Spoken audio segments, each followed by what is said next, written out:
Hello दोस्तों, आज हम एक्सप्लेन करने वाले हैं द ट्रायल नाम की वेब सीरीज को। कहानी की शुरुआत होती है न्यूज में आई एक खबर से, जिसमें राजीव सेन गुप्ता नाम के एक जज को रिश्वत में सेक्सुअल फेवर की वजह से गिरफ्तार किया जाता है। उसकी पत्नी उस पर गुस्से में थप्पड़ मारती है। उसकी पत्नी नोएनका भी एक वकील थी जिसने 10 साल पहले काम करना छोड़ दिया था और वह अपने परिवार पर ध्यान देती थी। बाद मीडिया वाले से सवाल पूछते हैं जिसकी वजह से उनकी बेइज्जती होती है। उनकी 2 लड़कियां भी होती हैं। राजीव के जेल जाने के बाद उनकी आर्थिक स्थिति बिगड़ जाती है। वे अपना घर शिफ्ट करते हैं। नोएनका टूट चुकी होती है। वह एक नई जॉब ढूंढने की कोशिश करती है। राजीव का एक दोस्त जो बड़े पॉलिटिकल लोगों को सलाह देता है, वह नोएनका से उसकी मदद करने को कहता है। वह कहता है कि वह उसको जॉब दिलवाएगा, लेकिन नोएनका उससे मदद लेने से मना कर देती है। तभी एक न्यूज आती है जिसमें एक क्रिकेटर मोहित सिंह की मौत हो जाती है, जिसमें उसकी गर्लफ्रेंड जूही का नाम शामिल होता है। उधर नोएनका का दोस्त विशाल उसे एक लॉ फर्म में जूनियर लॉयर की जॉब देता है,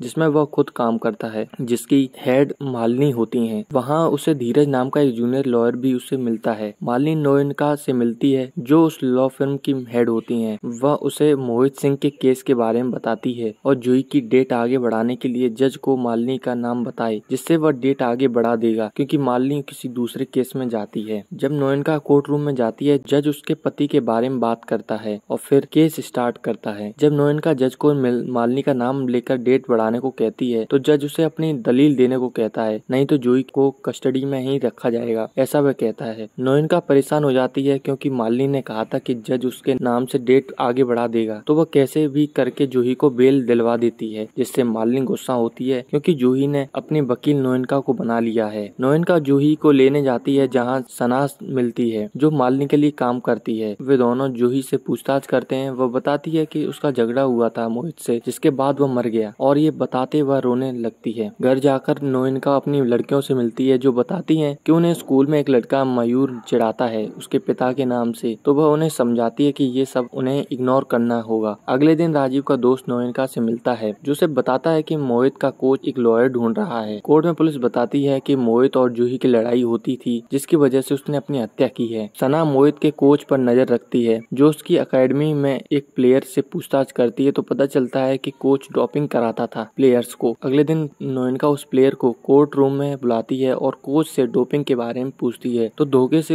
कोच के मुंह से निकल जाता है कि मोहित को डोपिंग दी गई थी, जिससे पता चलता है कि उसकी मौत डोपिंग की वजह से हुई थी, जिसकी वजह से जूही को छोड़ दिया जाता है। उसके बाद नोएनका अपने पति से जेल में मिलने जाती है, जहाँ वह कहता है कि वह सब ठीक कर देगा, तो वह उस पर चिल्लाती है कि वह ठीक कर पाएगा जो उसकी वजह से उसकी बेटी और वह क्या क्या सुनती हैं, और ये एपिसोड यहीं खत्म हो जाता है।